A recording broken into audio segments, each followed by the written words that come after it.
Bonjour, bienvenue. Bienvenue à tous nos participants de cette table ronde. Bonjour aux anciens speakers que je salue dans la salle, qui étaient là l'an dernier et qui sont devenus des grands fidèles. Merci beaucoup de venir, merci beaucoup de participer à cette conférence.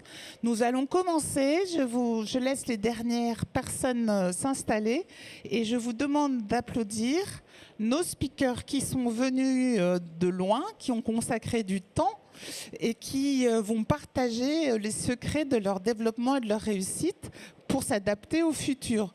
Je vous demande d'applaudir Édouard Falguer,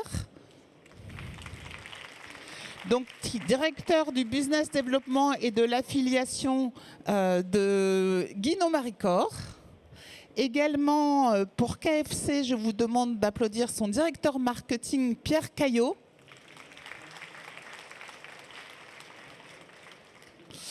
Et enfin, une vieille dame, vous allez voir pourquoi tout à l'heure, ce n'est pas une blague du 1er avril, Laetitia Amar, qui est directrice de marketing de l'expérience client et de la communication de ISTA. Merci beaucoup à tous d'être là. Vous avez un 4e speaker qui est indiqué sur la slide que vous voyez là, qui s'appelle donc Franck Cancelloni, qui est à Bangkok. Vous savez ce qui vient de se passer à Bangkok, en Thaïlande, surtout en Birmanie. Donc il n'a pas pu se déplacer. Par contre, il a tenu à être présent avec nous. J'ai juste quelques produits pour le représenter ici, mais il a fait des vidéos donc, que vous allez pouvoir voir tout à l'heure pour répondre à ces questions et pour être avec vous sur scène.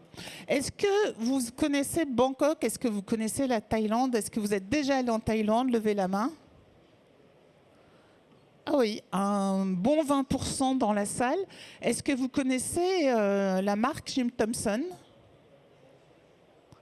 1, 2, 3, 4, 5, 6. Petite dizaine de personnes, donc c'est très bien, ce sera l'occasion de découvrir. C'est quand même une marque très très connue et j'avoue que je porte un foulard Jim Thompson aujourd'hui et vous pourrez voir un peu à la fin de la conférence et je vous invite à rester jusqu'au bout d'autres produits de la marque. Donc on va tout de suite commencer, je vais vous demander de prendre le micro. Édouard, on va commencer par toi pour nous parler déjà de Guino Maricor. Est-ce que quelqu'un connaît la marque Guino Maricor dans la salle? Très bien, donc un bon 30%. Un bon 30%. Et il y a même des personnes, je crois, qui sont des porteurs de la marque. Bah, j'ai croisé effectivement une de mes fidèles franchisés dans le 91 qui a 4 magasins. Je l'ai vu quelque part tout à l'heure. Ah bah, génial, merci beaucoup d'être venu. On est ravis. Alors, Édouard, c'est Monsieur Beauté. Comme ça, vous vous dites pourquoi Monsieur Beauté? Édouard a développé déjà un savoir-faire dans le monde de la beauté avant d'arriver chez Maricor Guino en 2009, chez Physiomince. Vous savez, quand on veut avoir une silhouette qui s'améliore, et là, maintenant, il s'occupe du corps complet et du visage, il va nous en dire plus. Et si sa marque n'est pas encore connue forcément du B2C, c'est parce qu'il travaille beaucoup en B2B, mais tu vas nous en parler. Ensuite, j'ai donc quelqu'un qui est spécialiste de l'alimentaire, donc qui est Pierre Caillot, au niveau KFC, qui a fait toute sa carrière aussi dans ce sont les distributeurs, donc comme Super U, mais également chez le Fleury. Fleury Michon, vous pouvez prendre le micro, Pierre. Hein.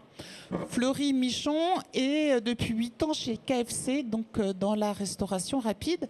Et on va s'apercevoir quels sont les challenges dans une activité qui est en forte concurrence, pas seulement en France, mais aussi au niveau de l'international. Donc des marques qui ont 50, 70 ans. J'inclus Jim Thompson, dont vous verrez l'histoire tout à l'heure. Et pourquoi je disais une vieille dame? Parce que Laetitia représente une marque qui a plus de 100 ans et j'ai découvert hier une marque qui a été créée avant même la Tour Eiffel. Donc je vais vous raconter comment on passe d'une vieille dame à une entreprise data-driven aujourd'hui. Merci Laetitia. Donc pour commencer, est-ce que tu peux nous en dire plus Grégory, j'arrive pas à changer la slide. Voilà, merci beaucoup. Donc, est-ce que tu peux nous en dire plus et quel est ton claim chez Maricor Guinaud? Bon, alors voilà, pour ceux qui ne connaissent pas Guinaud Maricor, on est un industriel, c'est-à-dire on a nos laboratoires de recherche et développement et on crée à la fois des produits cosmétiques, mais aussi et surtout des méthodes de soins exclusives qu'on va retrouver exclusivement dans nos instituts de beauté.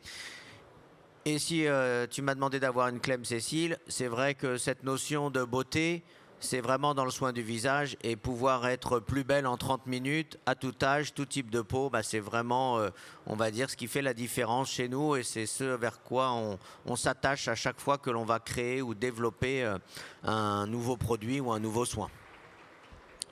Et cette expertise, effectivement, dans l'univers de la beauté, bon, la société a été créée en 1963 par un monsieur qui s'appelait René Guinaud et depuis 1972, c'est le même propriétaire et président qui est docteur en pharmacie. Donc on a toujours cette notion finalement de recherche, de développement, cette approche médicale qui nous fait non seulement perdurer, mais aussi garder cette expertise pour nos consommatrices, alors pas qu'on ne traite pas les hommes, mais c'est vrai que notamment en Europe, la fréquentation en institut de beauté est principalement faite par des femmes. Donc cette expertise aujourd'hui, on la déploie nous dans 90 pays à travers un réseau de 17 000 instituts de beauté qui vont utiliser nos méthodes de soins.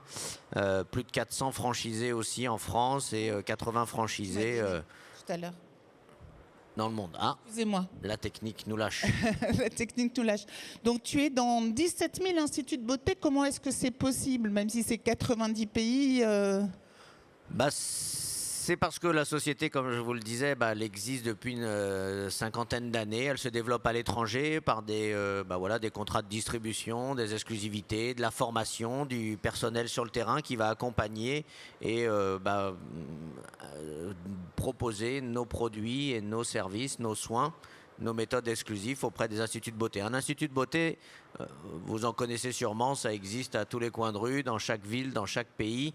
Et 90 pays, évidemment, il y a tous ceux qu'on connaît très bien. Et puis il y en a qui sont un peu plus, peut-être plus exotiques parfois.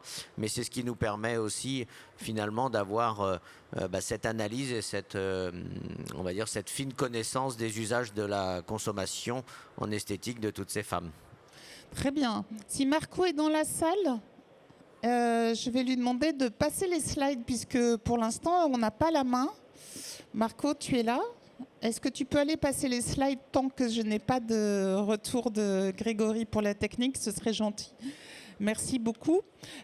Donc, dans 90 pays, on l'a déjà vu et tu nous as donné des exemples de pays tout à fait incroyables auxquels on ne pensait pas.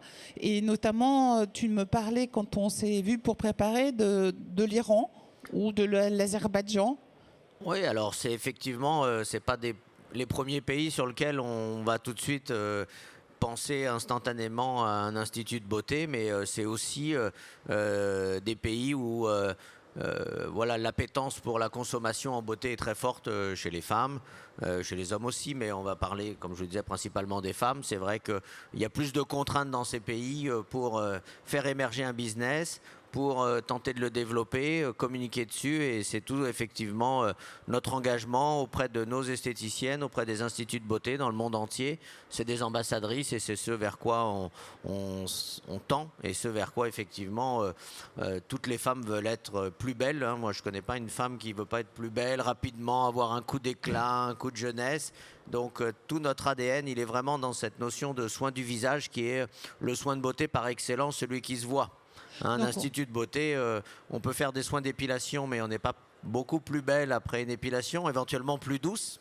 Un soin du corps, ça se voit pas forcément, alors qu'effectivement, un soin du visage, il y a un côté radiant, éclat, et toutes ces esthéticiennes dans le monde entier sont porteuses de nos couleurs et on est très fiers de cette communauté d'esthéticiennes que l'on encourage à se professionnaliser aussi et à maîtriser une expérience client qui doit être assez identique. Moi, Comme on le voit sur les photos, ça peut être effectivement sur des pays comme l'Azerbaïdjan, Singapour, la Chine, avec des profils de consommatrices tout à fait différents. Bah, les profils sont différents. Après, un type de peau, si vous voulez, il répond pas à des critères. Il est soit une peau âgée, une peau déshydratée. Donc ça, c'est mondial. Ça n'a pas de... On va dire, on a les mêmes types de peau par continent. Après, charge à nous, si vous voulez, de mieux maîtriser l'expérience du soin, de la prestation de service, puisque autant on va dire le produit, je peux en garantir la qualité, l'innocuité mondialement, parce qu'il y a des numéros de lot, de série, on a tout un tas de contrôles de qualité. Par contre, l'exécution du soin, c'est ce qui fait vraiment la différence, et c'est ce vers quoi on s'attache avec nos équipes de terrain, que ce soit dans les pays ou depuis la France, pour accompagner et développer les compétences professionnelles de nos ambassadrices. Donc du marketing, la communication, l'animation de réseau, le développement de franchise, toute la palette en fait du marketing qui vous a valu de belles récompenses. Il y a des récompenses effectivement. Comme je dirige le développement opérationnel de cette maison, des fois on me l'attribue, mais le mérite revient à toutes les équipes qui à la fois fédèrent leurs énergies autour de projets qui vont nous permettre d'obtenir des récompenses, que ce soit au niveau des clients, les notes Google, du développement de franchise. On a tout un tas de récompenses sur lesquelles on est bien sûr très fiers et qui permettent de fédérer cette communauté d'esthéticiennes. Nos produits sont aussi régulièrement récompensés pour leur qualité par la presse féminine ou la presse digitale. Donc là, maintenant, en sortant de cette conférence, vous en saurez plus sur Guinôme Maricor, c'est sûr. Mais tu t'es livré à un exercice qui était assez rigolo récemment, parce que pour un patron comme toi, on va pouvoir en savoir plus sur ta vie dans l'entreprise, sur la vie du personnel, et notamment dans les usines. C'est vrai que j'ai eu l'opportunité, et finalement beaucoup de mes confrères aussi sont sollicités pour participer à Patron Incognito. Donc après, il faut voir quel est l'intérêt pour une marque ou pour un réseau de franchise, ou pour à la fois démontrer notre professionnalisme. Et c'est vrai que j'allais dire, comme je vous le disais, l'ADN de l'entreprise chez nous, c'est aussi cette notion d'industriel, de recherche, de développement à chaque fois qu'on fait un nouveau produit.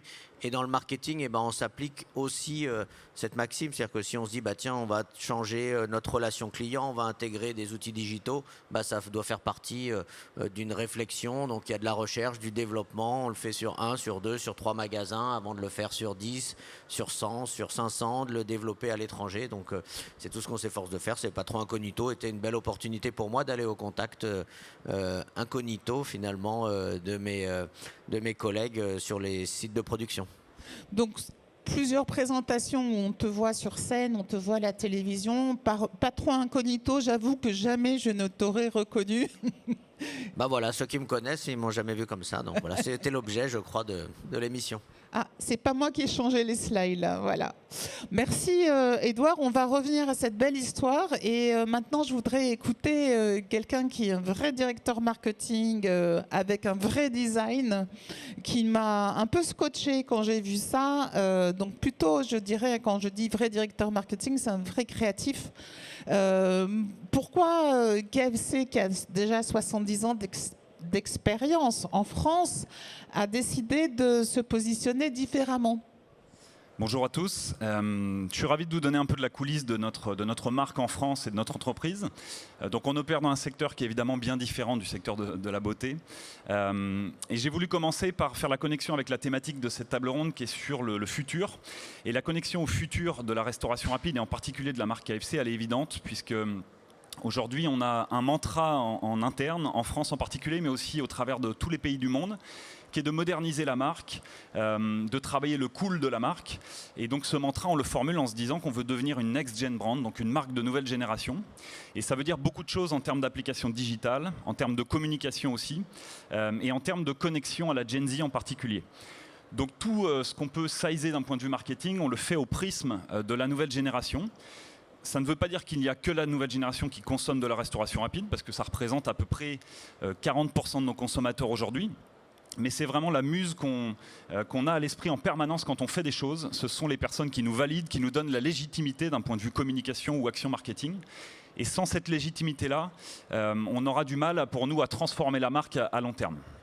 Donc la créativité est au cœur de votre action marketing. L'innovation, la créativité est au cœur de la proposition qu'on peut avoir. C'est vrai sur l'ensemble du secteur de la restauration rapide qui est très concurrentiel. Ça vous aura pas échappé qu'il y a énormément de marques, en particulier américaines, qui viennent opérer sur le marché. Énormément d'indépendants aussi, en particulier sur la protéine poulet, qui est une protéine d'avenir. Donc c'est très très combatif et donc il faut se démarquer, il faut innover, il faut être le plus créatif possible. Et c'est aussi sur une cible de clientèle, bien sûr les jeunes, vous allez nous en parler, mais pour transformer la viande en produit accepté par les gens qui sont végétariens, vous avez dû aussi changer vos recettes, le produit lui-même. Alors il y a des choses sur lesquelles on ne transige pas, on peut passer à la slide suivante si vous le voulez. C'est justement le cœur de notre promesse et je fais un petit détour justement par l'héritage de notre marque. C'est une marque qui a été créée il y a plus de 70 ans par le colonel Harland Sanders, donc vous retrouvez sur le visuel à gauche. Il a véritablement existé, il est devenu, après avoir eu 1000 vies, une icône très populaire aux États-Unis. C'est quelqu'un qui est connu par l'ensemble de la population américaine en particulier et qu'on essaie de faire connaître en dehors et qui a quasiment à la soixantaine eu un grand succès dans le Kentucky après avoir acheté une station-service. Il a pendant 10 ans, il s'est évertué à trouver la meilleure recette de poulet frit sur le marché américain. Et il a connu le succès très tardivement, vers 62-63 ans. Et il en a fait ensuite un succès mondial autour d'une promesse qui n'a pas changé depuis dans n'importe quel pays du monde. On n'a jamais dévié de notre proposition. On reste expert du poulet, on n'en dévie jamais. On veut proposer le meilleur poulet frit du marché, le produit le plus croustillant du marché pour faire la différence par rapport aux différentes marques et acteurs. Et on le fait en permanence avec des morceaux de poulet entiers et avec une recette secrète qui est une recette aux 11 herbes et épices qui a été créée initialement donc, par le colonel Harland Sanders, qui est tenue secrète aujourd'hui et qui est notre recette originale à nous, comme peuvent avoir des compagnies comme Coca-Cola, et sur lequel on tient à préserver énormément de secrets parce qu'elle fait la différence sur le marché. Et donc cette success story s'est déployée dans plus de 140 pays dans le monde. Ça représente aujourd'hui KFC à peu près 32 000 restaurants. Et on fait partie d'un groupe qui est adjoint à différentes marques, que sont notamment Pizza Hut, Taco Bell ou encore d'autres marques de burgers premium aux États-Unis. Ce qui est intéressant dans l'entreprise KFC, c'est qu'on nous laisse beaucoup de liberté d'adaptation culturelle. Et ça, c'est passionnant pour un leader marketing ou pour une équipe marketing, puisqu'on a de l'accompagnement de haut niveau, des process et de l'appui très pointu d'un point de vue marketing et enseigne. Mais on nous laisse énormément de liberté locale pour s'adapter aux consommateurs. Et on en profite de cette liberté-là pour essayer de transformer l'enseigne. Donc on s'est lancé il y a 4-5 ans dans un programme de refonte totale de l'enseigne, du point de vente jusqu'à la communication. Et c'est en même temps qu'on a essayé de développer fortement l'ambition de développement qu'on pouvait avoir. Donc on représente aujourd'hui quasiment 390 points de vente en France et en Outre-mer, plus de 15 000 collaborateurs et bientôt 1 milliard de chiffre d'affaires. Et on le fait donc depuis 4-5 ans. Félicitations. Merci. Et on le fait depuis 4-5 ans avec l'ambition de travailler l'ensemble de l'expérience. Évidemment, côté marketing, la communication avec une nouvelle plateforme autour du croustillant de nos produits qui nous laisse énormément de liberté créative. Vous allez voir quelques applications concrètes que je vais vous partager ensuite. On a aussi travaillé, parce que c'est notre promesse numéro 1, les produits. Donc depuis quelques années, on refond l'ensemble de nos gammes pour les moderniser, pour en améliorer la qualité avec des programmes aussi simples que des montées en qualité des ingrédients, que ce soit le pain, que ce soit la qualité justement des différentes sauces et accompagnements. Et au cœur de la promesse qu'on voulait changer il y a quelques années, c'était la montée en provenance française, puisque c'est sur le cœur de notre point de différenciation qui est le poulet croustillant. Et donc on est passé d'à peu près 20% d'approvisionnement de poulet français à 50% ces dernières années. On a l'ambition de continuer à se développer sur cette provenance parce qu'elle est très importante pour l'ensemble de nos consommateurs, pour la Gen Z mais pas que. Et aujourd'hui, pour nous, c'est un facteur différenciant. Alors là, on va s'approcher de l'heure du repas. Vous allez me donner faim. On va revenir sur le sujet après. Parce que je pense qu'on a encore beaucoup de choses à découvrir. Et tout à l'heure, la Next Gen Z, vous avez des choses intéressantes à nous montrer. On passe maintenant, après l'alimentation et la beauté, à la mode, au design, avec Jim Thompson, qui a aussi une partie restauration avec son son restaurant et son bar OSS 117. Donc Jim Thompson, son nouveau CEO, c'est Frank Cancelloni.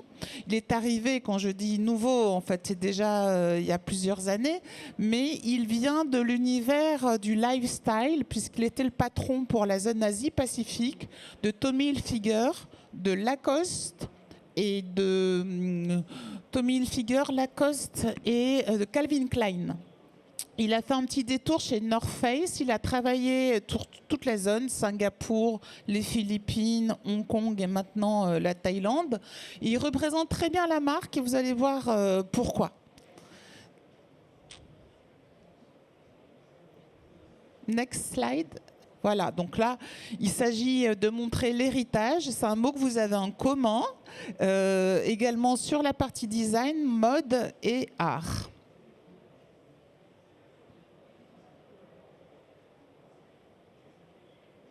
Je lance la vidéo. Et on se trouve là dans un des magasins. Bonjour à tous. Et comme nous disons ici en Thaïlande, Sawadee-krap. J'aimerais vous parler ce matin de Jim Thompson. Jim Thompson est un homme américain qui est né au début du XXe siècle et qui a commencé sa carrière en tant qu'architecte.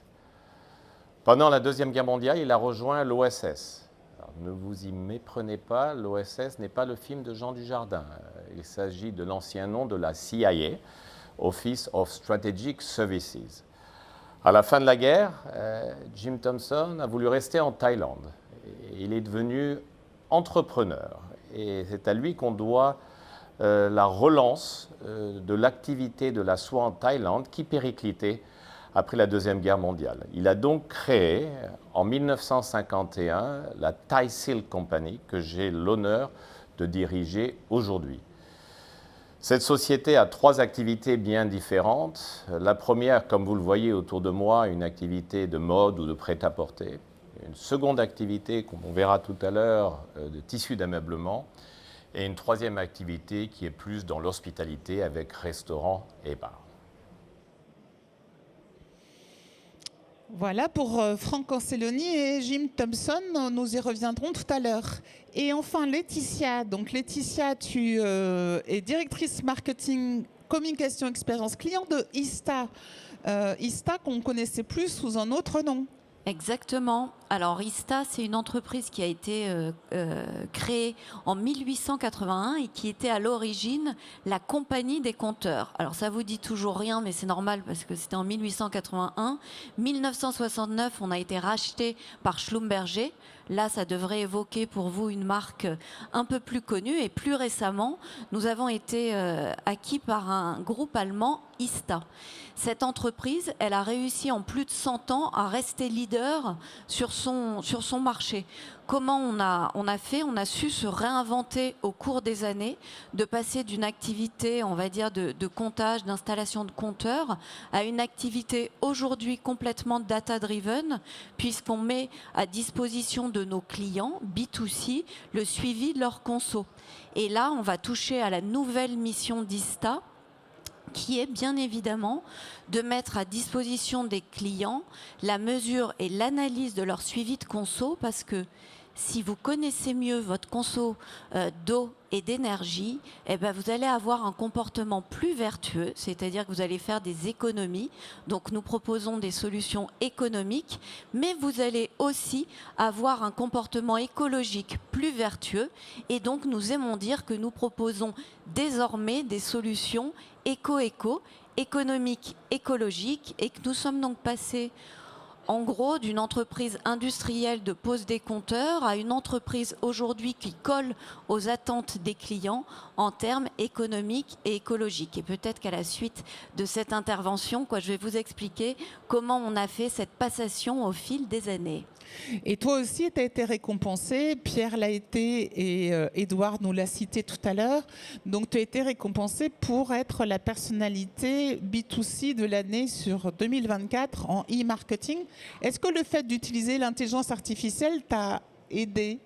Oui, je pense que pour nos métiers, peut-être on reviendra à la fin là-dessus sur les 12 aidantes, il faut qu'on apprenne à ne pas préserver notre zone de confort. Parce que, par exemple, en marketing, si vous cherchez à préserver votre zone de confort, c'est-à-dire qu'on va rester sur nos métiers d'origine, que peuvent être la lead gen ou le branding d'une façon un peu traditionnelle, on passe à côté de tous les sujets que peuvent être l'IA ou l'expérience client.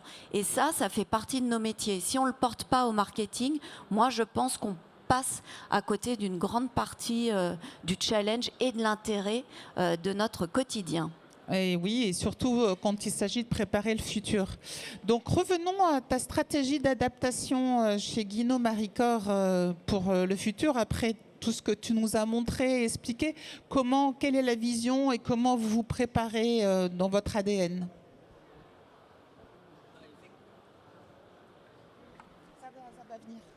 Alors, comment on se prépare? Bon, on se prépare évidemment toujours en améliorant on va dire nos points forts. Comme je vous ai dit, on est un laboratoire industriel, on a des équipes de recherche de développement et là-dessus, on ne transige pas.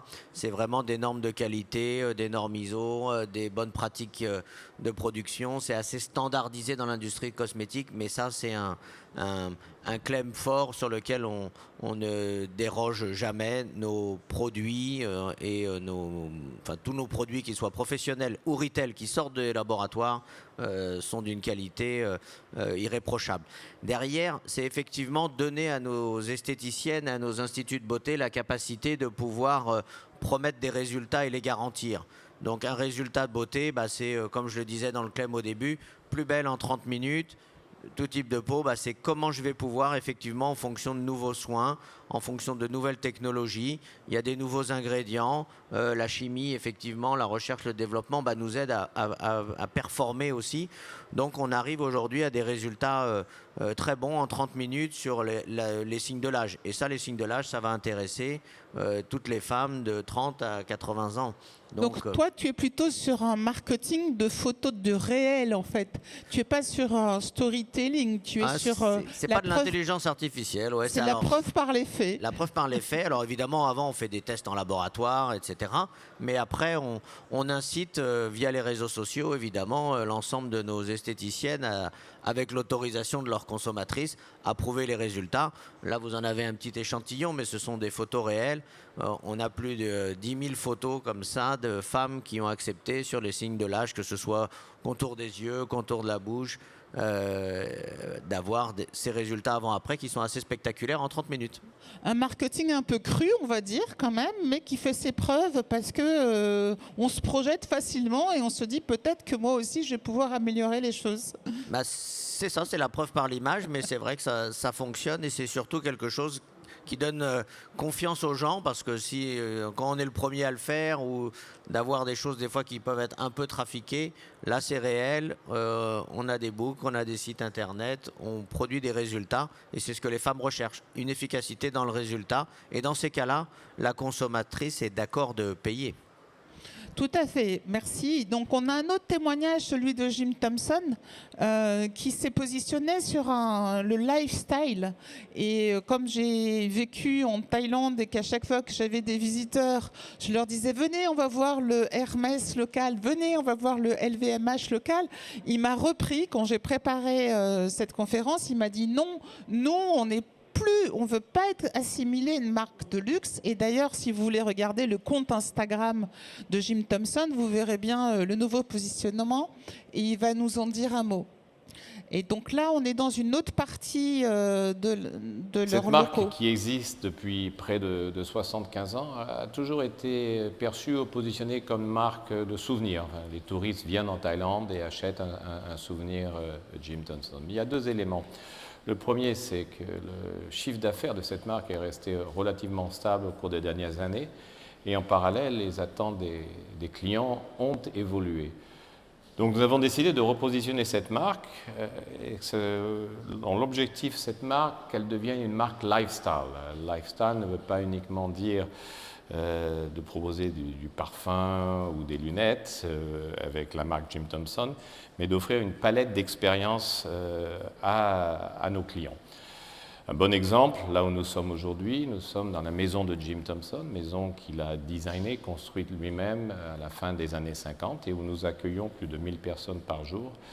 Cette maison de Jim Thompson est la quatrième attraction la plus visitée en Thaïlande. À 50 mètres d'ici, nous avons aussi un musée d'art, le Jim Thompson Art Center, où nous exposons de façon régulière des artistes thaïlandais ou des artistes d'Asie du Sud-Est. Nous communiquons également beaucoup sur l'héritage et sur le fait que nos produits sont faits en Thaïlande et la plupart d'entre eux dans nos usines. Nous avons donc l'ambition de devenir la première marque lifestyle et non pas de luxe d'Asie, un peu l'équivalent de Ralph Lauren aux États-Unis ou de Giorgio Armani en Europe. Et parmi les expériences donc, qui sont proposées, vous avez celle-ci, faire du yoga avec les puppies, avec les chiens. Donc vous savez très bien qu'en Asie, maintenant, on a un taux de natalité en forte diminution. Par contre, vous croisez dans la rue, et on en parlera sur notre conférence de demain après-midi, vous croisez dans la rue beaucoup de poussettes. Et dans les poussettes, ce sont des chiens, avec tout l'équipement qui va avec. Et voilà, donc un couple s'occupe de son chien, va faire toute sa vie avec son chien, et fait du yoga avec un chien. Et ça, c'est aussi chez Jim Thompson qu'on le propose pour avoir une expérience qui permet de se démarquer. Je vous invite à tester la prochaine fois que vous irez en Thaïlande. Donc concernant KFC, donc voilà, on a prévu, vous avez un peu un positionnement, excusez-moi, je suis allée trop vite, un petit positionnement un peu différent sur la next-gen. Oui, j'ai voulu vous partager la connexion qu'on peut avoir avec la nouvelle génération de façon concrète, avec quelques applications qu'on a pu avoir cette dernière année 2024 d'un point de vue marketing. C'est peut-être des opérations ou des activations auxquelles vous avez été exposés. Pour moi, ce qui est intéressant, c'est le fond. C'est-à-dire qu'aujourd'hui, la nouvelle génération, elle veut être surprise.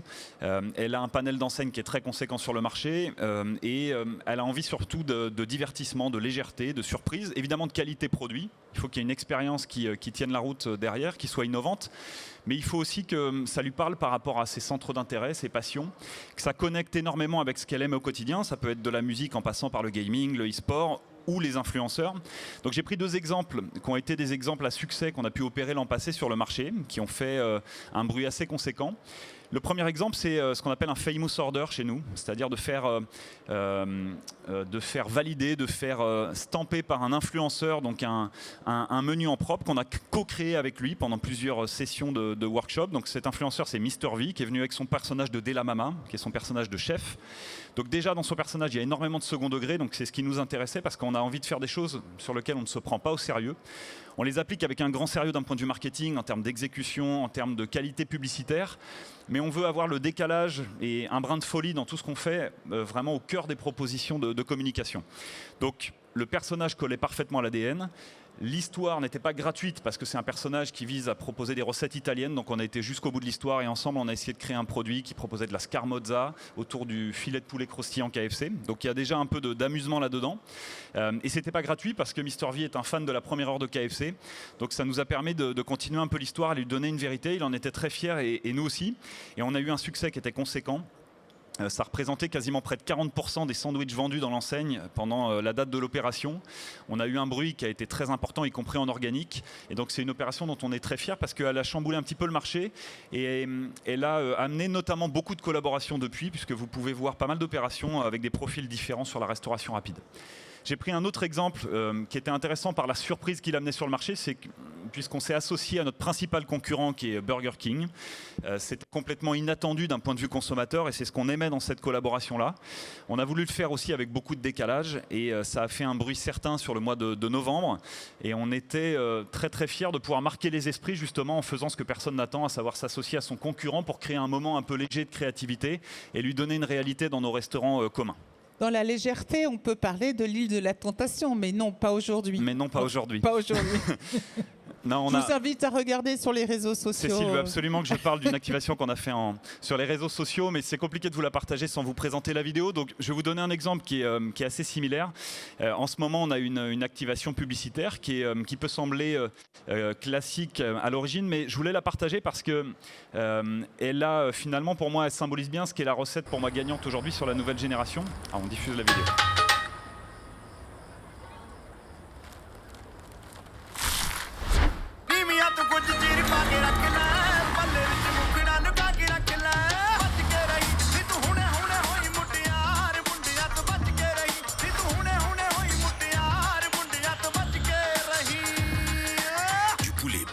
croustillantes dans des nanes ultra gourmands, l'incroyable Crispy Nan débarque chez KFC. Une production franco-française en plus. Ouais, exactement. J'ai pris un exemple de la campagne qu'on peut avoir en ce moment même. Et ce qui est intéressant dans cette campagne, c'est que finalement, c'est un produit qui est innovant, qui n'a jamais été proposé en restauration rapide. Vous observerez d'un point de vue communication, on essaie d'aller chercher de l'émergence et du décalage. Là, on est dans un rodéo de tuk-tuk, mais on aura beaucoup de choses décalées sur les prochaines opérations. Et puis, à chaque fois, on va chercher la synergie, l'affinité média sur la Gen Z. On met des investissements qui sont conséquents, notamment sur les plateformes sociales. Je pense aussi à Amazon, à YouTube, à Spotify, avec lequel on a des deals conséquents.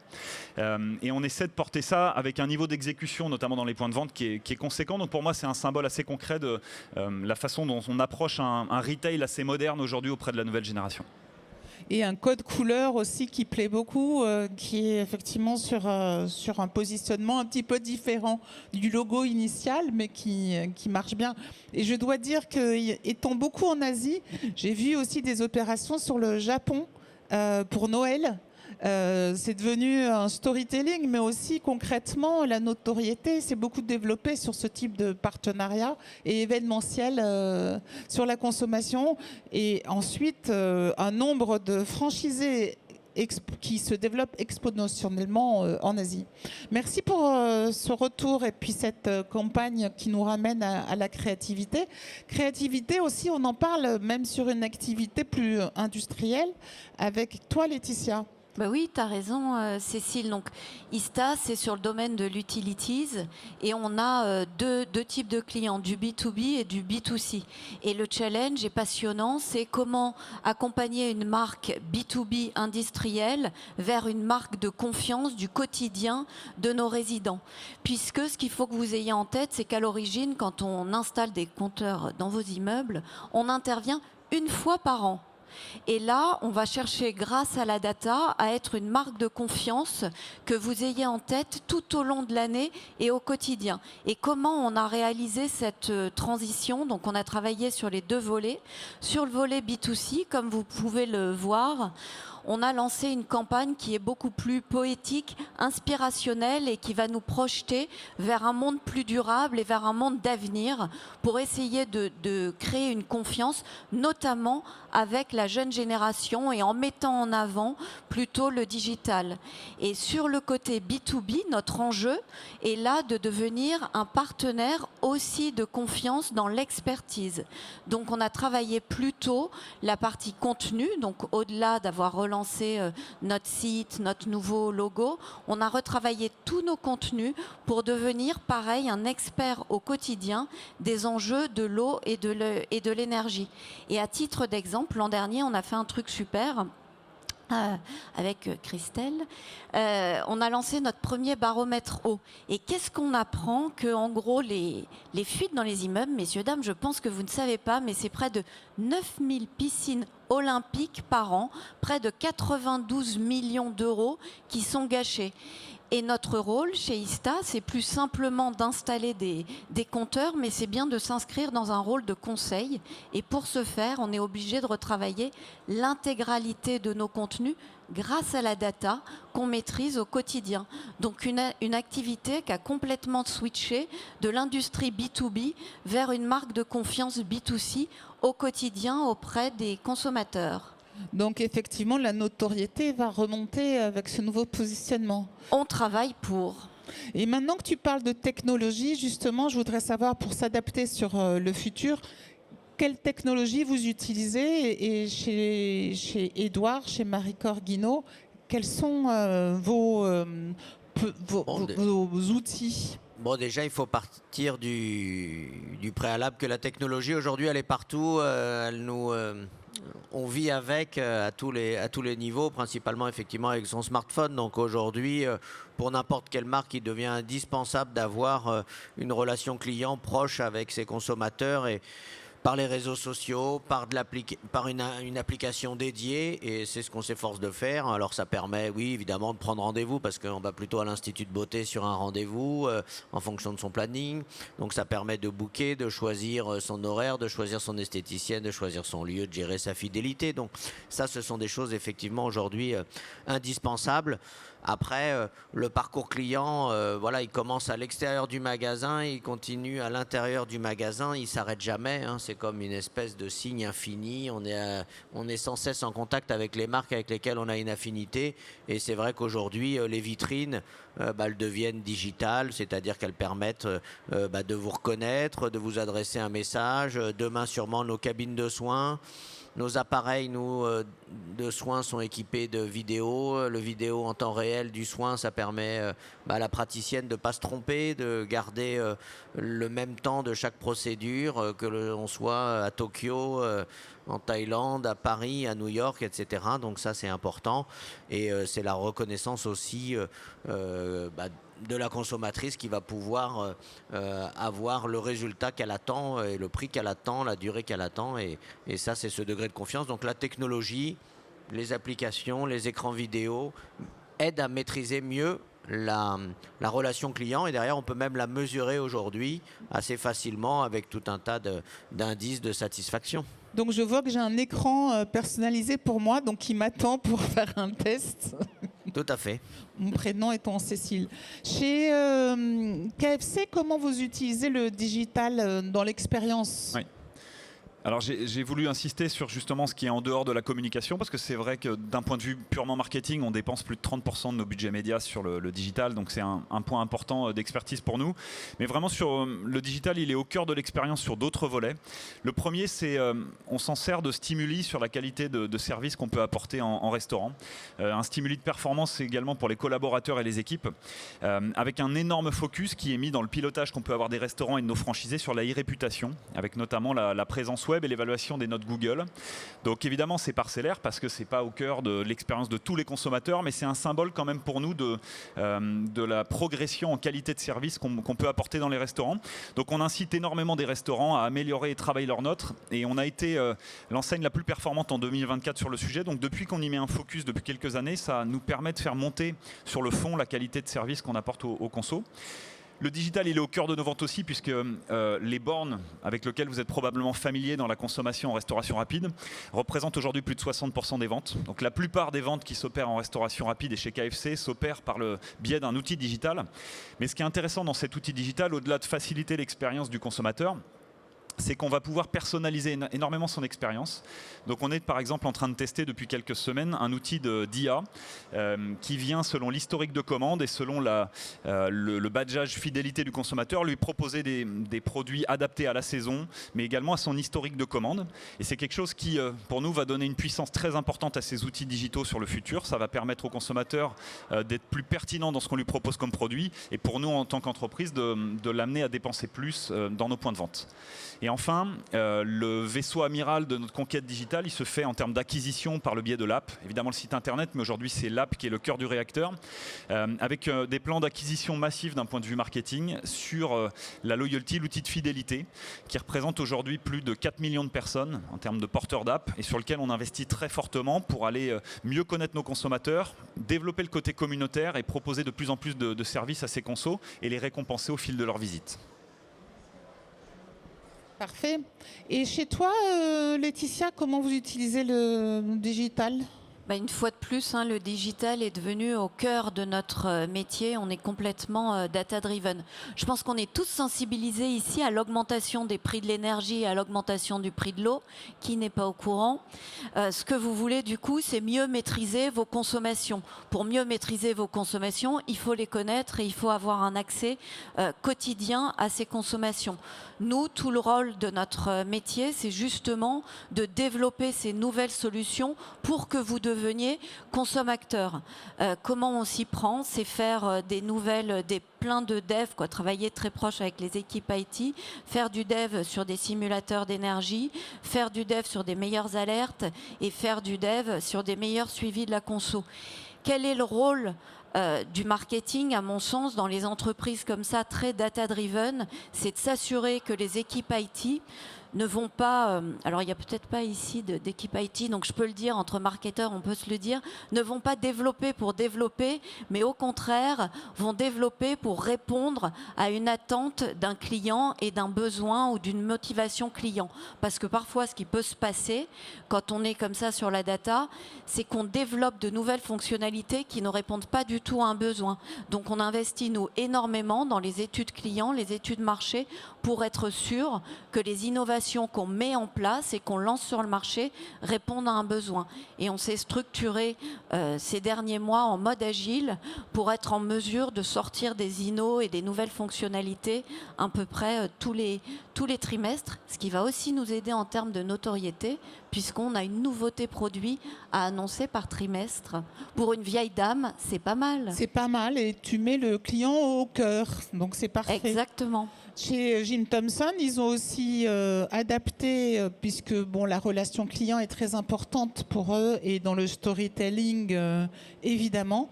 Donc, ils ont mis aussi des outils techniques. On ne peut pas nier l'importance de la technologie aujourd'hui. C'est la raison pour laquelle nous avons investi dans un programme de fidélisation il y a 2 ans. Julien, si on peut programme de mettre plus fidélisation fort. qui Merci. couvre nos 3 activités, l'hospitalité, la mode et les tissus d'ameublement, et qui permet à nos équipes notamment d'approcher nos clients, de personnaliser leur approche avec nos clients, mais également d'avoir une approche online beaucoup plus ciblée avec nos clients. Donc ça, c'est un point très, très important. Il ne faut non plus pas négliger la formation également des vendeurs. C'est bien de leur donner des outils, mais il faut leur apprendre à les utiliser, à les optimiser, ce que nous faisons d'une façon régulière. Quitte à paraître un peu désuet, nous vendons des étoffes, des produits de qualité, et le touch and feel reste très très important, et c'est pour ça que nous investissons beaucoup dans la formation de nos vendeurs afin de partager avec nos clients l'héritage de la marque. Ça, c'est un point commun avec Guino Maricor, j'ai l'impression. Oui, évidemment, de pouvoir effectivement toucher et avoir cette côté, la relation particulière que l'on va avoir avec le produit ou avec son consommateur, c'est important. Nous, il n'est pas rare de voir une acheteuse devant un linéaire vouloir tester, sentir la crème comme si elle était professionnelle. Elle ne va pas en mesurer peut-être les 100 ingrédients à l'intérieur, mais en tous les cas, sur des claims qui sont les siens, l'odeur, la texture, etc. Choisir sa crème, c'est important, et c'est ce que disait Jim Thompson dans le choix des étoffes. Et vous avez une formation sur... on va mettre moins de son, merci Julien. Mais là, on continue la vidéo. Et vous avez vraiment une activité formation qui est incroyable chez vous. La formation, c'est le capital que l'on vend. Hein. On vend un service qui doit être, on va dire, délivré par une esthéticienne professionnelle. Donc, si elle n'est pas suffisamment à la fois compétente, qu'elle maîtrise l'ensemble du parcours client, l'ensemble des procédures du soin, on va se retrouver avec un état déceptif au niveau de la consommatrice. Donc ça va avoir un impact négatif sur sa fidélité, sur sa volonté d'achat. Donc ce parcours client chez nous, ça passe depuis l'accueil, où on va donner des cours d'accueil, des cours de réponse téléphonique, évidemment de consultation. On fait toujours une consultation beauté, l'exécution du soin. Hein, l'exécution, c'est la différence entre quelque chose qui va être très bien fait, quelque chose qui va être moyennement bien fait, même si, vous voyez, moi je vois souvent, la plupart de nos consommatrices, elles sont incapables de dire si le soin il était très bien exécuté ou moyennement bien exécuté. Par contre, elle va ressentir tout de suite son résultat, de vérifier le résultat avec un miroir, de lui montrer les effets, d'être fière de son travail. Ça, c'est très important. Combien de personnes vous formez, d'esthéticiennes, vous formez à l'international et en France par an ? Environ en France, c'est à peu près 1500 collaboratrices qui sont formées chaque année. Et puis à l'international, en fonction un peu des pays, on doit être aux alentours de 5 à 5500 esthéticiennes formées dans le monde entier. Donc oui, c'est une activité de formation. C'est important pour une marque professionnelle, c'est important pour toutes les marques parce que la transmission d'un savoir-faire et sa maîtrise sont indispensables à la bonne exécution. Ça, c'est aujourd'hui important de délivrer une qualité, on va dire, mondiale avec un niveau de standardisation homogène. Et les outils de la technologie que peuvent être des applications de formation, des applicatifs de vidéo, il y a toute une gamification dans les applications de formation qui sont aujourd'hui indispensables pour faire progresser les collaborateurs. Gamification, c'est un mot à retenir. Et chez toi aussi, il y a de la gamification sur l'adaptation pour la marque au futur? Alors, on va essayer d'y venir, mais je trouvais la question hyper intéressante de comment on va moderniser une marque. Et chez nous, ça va se travailler aussi bien par le produit que par l'IA. C'est ce qu'on va voir à la fin. Le produit... l'innovation technologique a été fondamentale parce que vous aviez des compteurs et que c'est la barbe d'avoir un technicien qui vient une fois par an relever son index. Grâce à l'innovation techno, tout ça c'est fini. On a la télérelève et donc on a des datas qui remontent au quotidien. Et donc la modernisation de nos outils historiques, parce qu'il faut toujours s'ancrer dans l'histoire de la marque, nous permet aujourd'hui de travailler l'échange de la data sur un point de vue B2B avec des objectifs qui sont complètement différents. Ce qu'on cherche, c'est à transmettre une donnée fiable, sécure et de plus en plus sécurisée et de plus en plus rapide à nos clients B2B. Ça, c'est notre activité d'aujourd'hui. Et notre activité de demain, elle va tout bonnement être transformée avec l'IA. Donc, on va continuer à accompagner notre marque vers toujours plus de modernité. Comment? Alors, à date, on a notre petit chevalier Arthur. Alors, il n'a rien d'un chevalier, c'est un petit fantôme. Mais le fait est que Arthur nous aide déjà au quotidien. Notre équipe de relations clients le remercie tous les jours, puisqu'ils mettent une dizaine de secondes à trouver une information pour répondre à un client, quand avant, il fallait compter à peu près 3 minutes. Donc, pour le moment, l'IA, c'est un usage interne qu'on développe. On développe le langage naturel et il y a encore beaucoup de chantiers à mener sur l'interne. Mais demain, l'IA va nous permettre d'affiner les prédictions de consommation de nos clients. Et pour les affiner, on va encore plus, du coup, répondre à notre mission qui est de permettre à nos clients d'avoir des comportements plus écologiques et plus économiques grâce à des prédictions toujours plus fines et toujours plus personnalisées. Et donc, on a des équipes de data analystes qui s'enrichissent peu à peu et qui continuent à nous ancrer vers une entreprise de plus en plus technologique et portée sur la data, ce qui rend le challenge passionnant au marketing tous les jours. Ouais, donc c'est une mascotte comme on en a beaucoup en Asie. Hein. Chaque Exactement. endroit a une mascotte. Très bien. Donc pour terminer, et je vous propose de venir sur une synthèse des conseils à donner aux personnes qui sont dans la salle pour vous adapter au futur, pour adapter vos marques au futur. Donc en fonction de votre retour d'expérience, qu'est-ce que tu proposerais, Laetitia? Bon, alors j'en avais plein. La première, je n'arrive pas à lire. Tu me donnes un petit coup de main. Ancrer son histoire. Oui, c'est ce que je vous ai dit. Une marque, nous, surtout qu'on a plus de 100 ans, quand on arrive dans une nouvelle entreprise, moi je suis arrivée il y a 1 an, je pense qu'il ne faut surtout pas faire table rase du passé, mais au contraire, comprendre les fondements de l'entreprise pour pouvoir bâtir dessus une nouvelle histoire et construire son storytelling à partir de ça. Oser, c'est l'audace. Moi je trouve que c'est fondamental pour nos équipes et pour que les équipes osent oser. Moi je pense que mon rôle de directrice marketing, c'est de créer au quotidien un sentiment en tout cas une atmosphère de confiance et de transparence. Parce que demander aux équipes d'être créatives, s'il n'y a pas cette base de confiance et de transparence, c'est un challenge qui est extrêmement dur à relever. Et en troisième, si je vais juste sur les dents, ah oui, veillez, veillez, veillez et veillez matin, midi et soir. Parce que si on a trop le nez dans la prod, et effectivement, moi c'est aussi une de mes craintes, c'est quand j'arrive et que je vois que les équipes, elles sont dans de la prod et toujours pour ce soir ou pour hier, je me dis c'est super, on prépare, on bosse bien aujourd'hui, mais on prépare pas demain. Et une équipe marketing, elle est là pour préparer demain. Et il faut pas veiller sur votre concurrence directe, c'est ce qu'on a tendance à faire au quotidien, parce que si vous regardez que les concurrents directs, vous allez grosso modo faire marginalement mieux, mais pas être disruptif. Et la disruption, elle va forcément venir de l'écosystème ou d'un intervenant qu'on n'a pas vu venir. Donc, veillez, veillez, matin, midi et soir, à chacune de vos pauses, une petite newsletter ou une nouvelle idée à trouver. Très bien, merci Madame le Docteur. On va penser à se remettre 3 fois par jour. Pour toi, Édouard? Oui, alors, en 1 minute, comment vous résumez ça? Mais c'est vrai que ce mot excellence derrière, qu'est-ce qu'on peut mettre? On peut mettre évidemment la maîtrise de ce parcours client qui aujourd'hui, c'est ce qui anime. Il y a des salons entiers sur cette expérience client, comme cet événement sur 3 jours. Donc je pense qu'il faut effectivement maîtriser et s'appuyer sur les points forts de sa marque.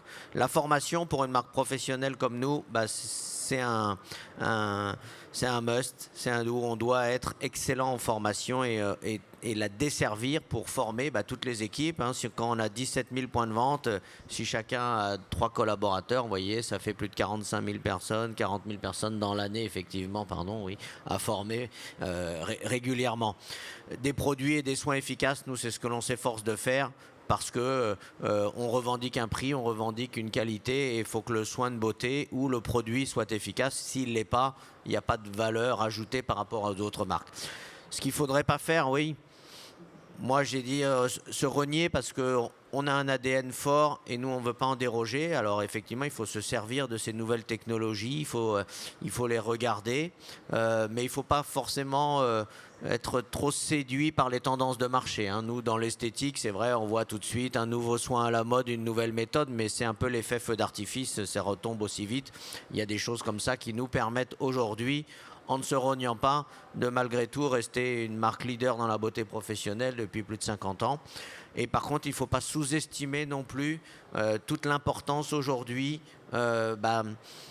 du digital au sens large, des nouvelles technologies qui vont à la fois révolutionner le comportement, ou qui ont commencé à révolutionner un peu le comportement de nos consommateurs, mais qui vont aussi révolutionner la façon de desservir le soin, la prestation, le service, le produit en général, que ce soit chez Jim Thompson, dans la restauration, etc. Donc ça, il ne faut pas le sous-estimer. C'est une erreur que des fois on peut faire, de dire je vais attendre. La marche après, elle sera un peu haute, et c'est ce qui nous permet des fois de ne pas être suffisamment en adéquation avec les attentes de nos consommateurs.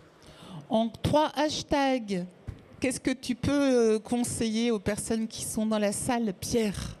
Ouais, donc en particulier sur la nouvelle génération, ce qui nous semble fonctionner aujourd'hui chez KFC pour élever notre marque depuis quelques années, en particulier donc sur cette cible jeune, c'est une évidence, mais c'est l'audace créative, et on le voit de façon très nette dans les indicateurs business, c'est-à-dire qu'aujourd'hui sur le marché, dans l'année en restauration rapide en France, les campagnes ou les grands déploiements marketing qui vont faire la différence, ils se comptent sur les doigts d'une main, et généralement ils sont les paris les plus audacieux, les plus inattendus, ou ce qui amène le plus de surprises en termes d'expérience au consommateur. Donc ça ne veut pas dire qu'il faut être dans un décalage trop important pour un consommateur français qui est conservateur, mais il faut lui amener de la nouveauté, une expérience qui vraiment le sort de son quotidien.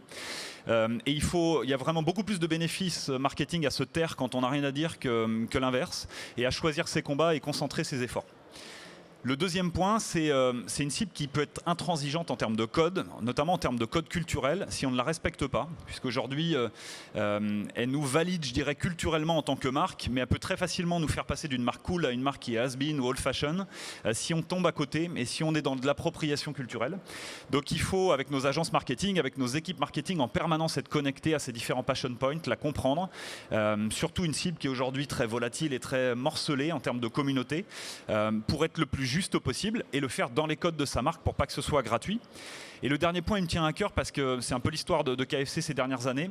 On a transformé l'enseigne parce qu'on s'est évertué à ne pas faire juste de la communication, mais au moment où on a travaillé une nouvelle plateforme de marque, en même temps à retravailler, remodeler nos points de vente, apporter un nouveau concept, retravailler l'expérience, mais aussi retravailler la qualité des produits. Et dans une marque en particulier, dans un plan de relance, il est fondamental que tout le CODIR, l'ensemble du CODIR, la direction générale, soit très resserré sur ces points-là pour opérer en même temps une transformation. Sinon, on va créer une dissonance, je dirais, dans les yeux du consommateur et on va manquer de crédibilité dans la transformation qu'on peut opérer. Transformation holistique, j'aime beaucoup. Pour terminer, donc on va avoir les conseils de Franck. Pour moi, c'est simple. Plus fort, s'il te plaît, Julien. Et qui se Il faut trouve dans le bar s'adapter aux évolutions OSS des attentes du client. de Et Bangkok. aujourd'hui, les attentes du client, elles sont simples. D'abord, le client veut une expérience. Ensuite, il veut de la personnalisation. Et dernier point, et ça restera toujours la même chose, il veut un service exceptionnel. Donc là, vous avez un petit peu une vision Alors, nous avons des trois jardins. projets de croissance à moyen terme pour cette marque. Le premier est le lancement d'une gamme pour les arts de la table. Nous pensons également à ouvrir un hôtel, Jim Thompson, dans les années à venir à Bangkok. Et pourquoi pas une série télévisée inspirée par la vie extraordinaire de cet homme. À voir Pour sur finir, Netflix. je serais heureux de vous accueillir à Bangkok afin que vous puissiez vivre l'expérience Jim Thompson. Mais en attendant, sachez que nous avons à Paris un magnifique showroom rue de Fürstenberg où nous exposons tous nos tissus d'ameublement et nous serons heureux de vous y accueillir. Je vous remercie. Voilà, merci beaucoup. Je vais vous demander d'applaudir nos participants, nos intervenants qui ont vraiment partagé beaucoup de leurs recettes du succès. Et j'espère que vous avez apprécié autant qu'eux. Ils ont beaucoup travaillé pour vous préparer cette conférence. Je remercie aussi nos intervenants de l'année dernière et notamment Laurent. Et je vous invite à regarder à nouveau sur le site internet de Hall for Customer les replays de l'an dernier et cette conférence sera disponible en replay à partir de fin de semaine. Et venez voir nos conférences suivantes, notamment sur les différents sujets que nous avons évoqués et que nous creuserons davantage. Donc merci beaucoup encore et je vous demande à nouveau de les applaudir. On va prendre une photo tous ensemble sur la scène.